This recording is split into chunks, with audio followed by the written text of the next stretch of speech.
Hello everyone and welcome to the channel. In this video, I will show you exactly how to install contacts from Gmail to iPhone. To start, locate and tap on the settings on your iPhone. Next, scroll down the settings menu until you find the contacts option. Then tap on it. Within the contact settings, select accounts. Now tap on add account. Choose Google from the list of account options, then tap continue to proceed. Select your Google account from the list or add a new one if you haven't already. Tap continue again to move forward.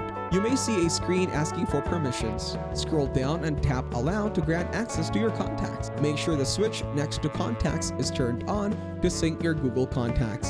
Tap save in the top right corner and save your settings. Now navigate back to your home screen and open the contacts app to see if your Google contacts have appeared. Your Google contacts should now be successfully installed on your iPhone. Thank you everyone for watching. Hope you got some value.